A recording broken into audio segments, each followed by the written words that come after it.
હિરેનભાઈ, આજે બોટાદ જિલ્લામાં ચૂંટણી પ્રચારનો શ્રી ગણેશ કેવા પ્રકારના આયોજન, કેવા વિસ્તારનો પ્રચાર પ્રસાર અને કેવી કાર્યકર્તાઓ સાથે ઉત્સાહ સાથે કેવો કાર્યક્રમનો ઉત્સાહ?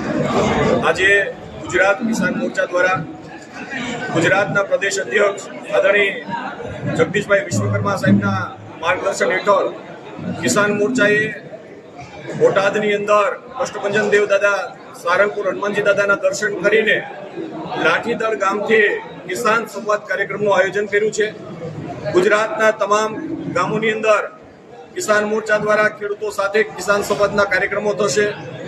દેશના પ્રધાનમંત્રી આદરણીય નરેન્દ્રભાઈ મોદી, રાજ્યના મુખ્યમંત્રી આદરણીય ભૂપેન્દ્રભાઈ પટેલ, ઉપમુખ્યમંત્રી હર્ષભાઈ સંઘવી દ્વારા જે સરકારના વિકાસના કામો થયા છે, છેવાડાના માણસની ચિંતા કરવામાં આવી છે, આ કામની વાત, આ વિકાસની વાત ગુજરાતના ખેડૂતો સુધી, ગુજરાતના ગામડાઓ સુધી પહોંચાડવાનો પ્રયાસ એ કિસાન મોરચાના માધ્યમથી થવાનો છે. આજે લાઠીદળ ગામે ભારત સરકારના મંત્રી, લોકપ્રિય સાંસદ નીમુબેન બામણિયા સાહેબની ઉપસ્થિતિ અને મયુરભાઈ પટેલ, જિલ્લા ભારતીય જનતા પાર્ટીના પ્રમુખ અને કિસાન મોરચાની ટીમ દ્વારા આજથી બોટાદના લાઠીદળથી આ કાર્યક્રમનો શુભારંભ કરવામાં આવ્યો છે. જિલ્લા પંચાયત, તાલુકા પંચાયત, નગરપાલિકાની તમામ ચૂંટણીઓને લઈ આજે બોટાદ જિલ્લામાં પ્રચારનો શ્રી ગણેશ શું કહેશો?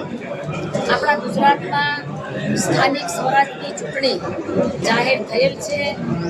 બોટાદ જિલ્લાની નગરપાલિકા, જિલ્લા પંચાયત અને તાલુકા પંચાયતના ઉમેદવારોના નામાંકનની પ્રક્રિયા પૂરી થઈ છે.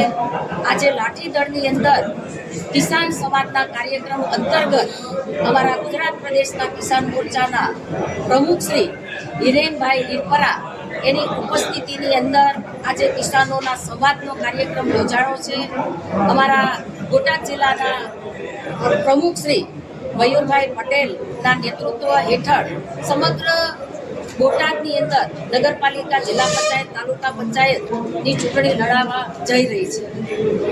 મોદી સાહેબના નેતૃત્વમાં, આદરણીય વડાપ્રધાન શ્રી નરેન્દ્રભાઈ મોદી સાહેબના નેતૃત્વમાં કિસાન, મહિલા, ગરીબ, યુવાનને કેન્દ્રમાં રાખી અને એ કેવી રીતે આગળ વધે એ પ્રકારના નેતૃત્વ હેઠળ આજે દેશ એક નવા સ્વરૂપે અને વિકસિત ભારત સ્વરૂપે આજે આગળ વધી રહ્યો છે.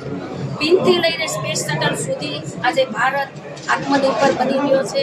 સુરક્ષાના સંસાધનોમાં આજે ભારત એ શક્તિશાળી બની રહ્યો છે. છેવાડાના લોકો સુધી મોદી સાહેબના નેતૃત્વમાં દરેક યોજના પહોંચી છે. એમના જીવનમાં બદલાવ આવ્યો છે. ત્યારે આ વિકાસની વાત લઈ અમે સમગ્ર બોટાદમાં અમે જવાના છીએ. દિન દુખિયાની સાથે ભારતીય જનતા પાર્ટીનો કાર્યકર્તા હંમેશા એની સાથે રહ્યો છે.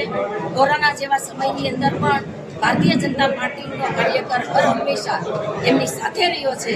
ત્યારે દેશમાં વિકાસ આગળ વધે અને લોકોને યોજનાનો લાભ મળે, ભારત આત્મનિર્ભર બને એ પ્રકારે અમારા કાર્યકર્તા વિકાસની વાત લઈને મત માંગવા જવાના છે.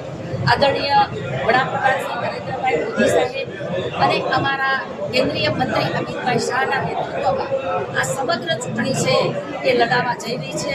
ગુજરાતના મુખ્યમંત્રી ભૂપેન્દ્રભાઈ પટેલ સાહેબ, ડેપ્યુટી મુખ્યમંત્રી હર્ષભાઈ અને અમારા ગુજરાત પ્રદેશના અધ્યક્ષ વિશ્વકર્મા સાહેબના નેતૃત્વની અંદર અમે વિકાસની વાત લઈ અને ખૂબ મોટી લીડથી અમે જીતશું અને દરેક સમાજના લોકો, દરેક ભારતીય જનતા પાર્ટીના આગેવાનો, પૂર્વ પદાધિકારી અને હજારો કરોડો કાર્યકર્તાઓ સાથે અમે આ મેદાનમાં ઉતરી અને ખૂબ સારી લીડથી અમે જીતવાના. ઠેર ઠેર ઢોલ નગારા સાથે સ્વાગત કાર્યક્રમમાં કેવો ઉત્સાહ? ભારતીય જનતા પાર્ટી દ્વારા જાહેર થયેલા ઉમેદવારો એમના સ્વાગત માટે, એમના અભિનંદન માટે દરેક ગામડે ગામડે ઢોલ નગારા વગાડી અને ઉત્સાહપૂર્વક આ ચૂંટણી પર્વની ઉજવણી કરવા જઈ રહ્યા છે. ત્યારે અમારા ઉમેદવારો પણ ખૂબ સારી લીડથી જીતે એવી હું હૃદયથી એમને શુભેચ્છાઓ આપું છું. અમારા હજારો કાર્યકર્તાની મહેનત તપથી ભારતીય જનતા પાર્ટી એક મોટા વટવૃક્ષ તરીકે આજે ઉભરી છે. ત્યારે હજારો કાર્યકર્તાની મહેનતથી અમે ખૂબ સારું પરિણામ લાવશું.